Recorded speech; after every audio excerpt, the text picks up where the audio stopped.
Assalamualaikum warahmatullahi wabarakatuh. Waalaikumsalam warahmatullahi wabarakatuh. Berdirinya saya di sini akan mempresentasikan makalah dan laporan yang telah saya buat sebelumnya dengan judul Pengaruh Waktu Austenisasi pada Proses Pelarutan Karbida Baja Mangan Austenity. Perkenalkan, nama saya Rahmawati dari kelas D4 PM1B. Jurnal Teknik Mesin 2007 volume 22 nomor 1. Penulisnya Bambang Widianto dan Ahmad Sambas. Pendahuluan. Baja mangan austenitik yang mengandung 1,2% C dan 12% Mn ditemukan pertama kali oleh Sir Robert Hadfield pada tahun 1882. Baja mangan austenitik ini memiliki sifat ketangguhan dan keuletan yang tinggi. Karena memiliki sifat tersebut, maka baja mangan austenitik banyak digunakan pada komponen yang memerlukan ketahanan arus yang baik dan kemampuan menahan beban impact. Contoh aplikasinya adalah sebagai rock cruiser dan drag bucket di industri pertambangan, sebagai grinding mills di industri semen, sebagai bagian kepala freight rail kereta api di industri transportasi, sebagai tank track pada wads di militer, pengerup pasir, dan lain-lain. Sasaran dari penelitian ini secara prinsip adalah untuk mengetahui pengaruh perekayasaan proses solution treatment dalam menghasilkan baja mangan austenitik yang memiliki sifat mekanik yang mendekati berbagai persyaratan dalam standar.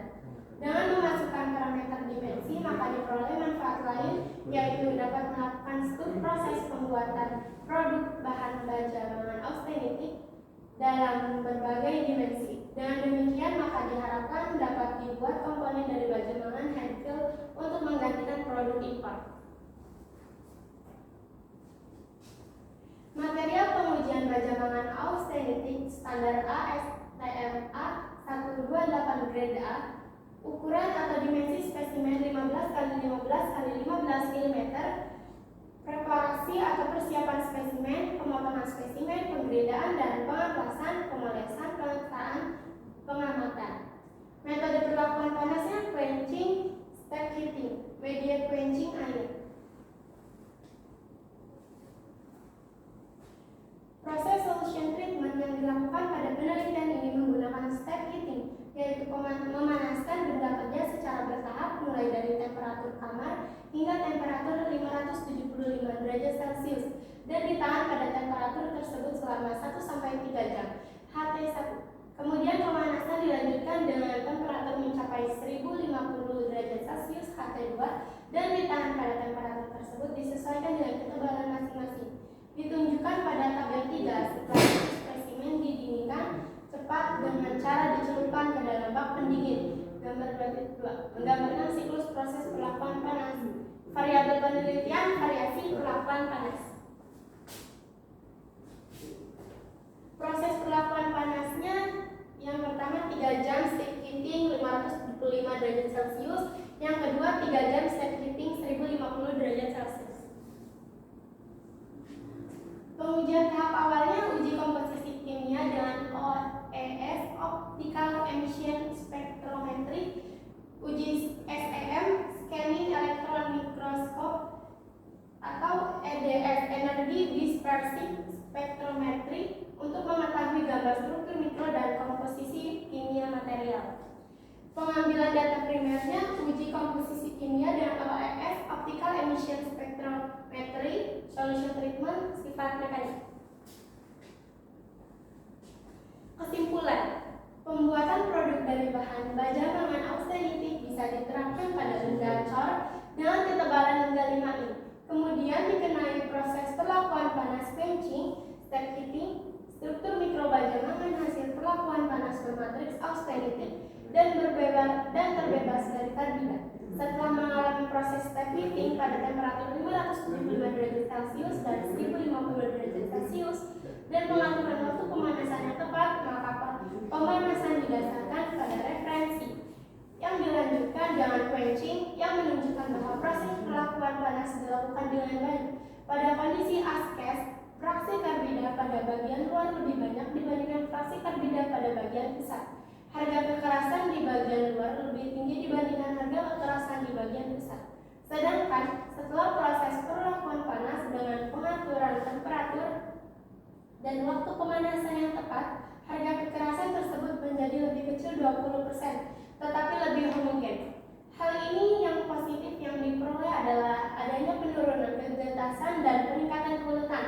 Proses simulasi dengan software menyatakan bahwa waktu pemanasan dapat direduksi untuk menghasilkan sifat yang diinginkan sesuai dengan target. Diagram alur penelitiannya dimulai penelitian pemotongan spesimen uji teknik 575 derajat Celcius 1050 derajat Celcius dengan holding time 3 jam. Pengujian kekerasan, pengamatan struktur mikro, karakteristik material, pembahasan kesimpulan saran selesai. Sekian presentasi saya, silakan jika ada yang ingin ditanyakan. Ya, saya ingin bertanya, apa perbedaannya benda tersebut setelah di treatment dan sebelumnya? Setelah di treatment dan sebelum di treatment. Oke, baik. Perbedaannya ya, setelah proses perlakuan panas dengan pengaturan temperatur dan waktu pemanasan yang tepat, harga kekerasan tersebut menjadi lebih kecil 20%, tetapi lebih homogen. Oh, gitu. Oke, Mbak. Terima kasih. Ada yang bertanya selanjutnya? Saya Mbak, dari laporan yang sudah dibaca, apa aja tahapan awal dan pengambilan data primer yang apa aja? Oke, baik. Soalnya tuh nggak bisa pakai yang Nah, pengujian tahap awalnya uji komposisi kimia dengan OES (Optical Emission Spectrometry), uji SEM (Scanning Electron Microscope) atau EDS (Energy Dispersive Spectrometry) untuk mengetahui gambar struktur mikro dan komposisi kimia material. Pengambilan data primernya uji komposisi kimia dengan OES (Optical Emission Spectrometry), solution treatment, dan sifat mekanik. Baik Mbak, cukup. Oke, sekian presentasi dari saya. Kurang lebihnya mohon maaf. Wassalamualaikum warahmatullahi wabarakatuh. Waalaikumsalam.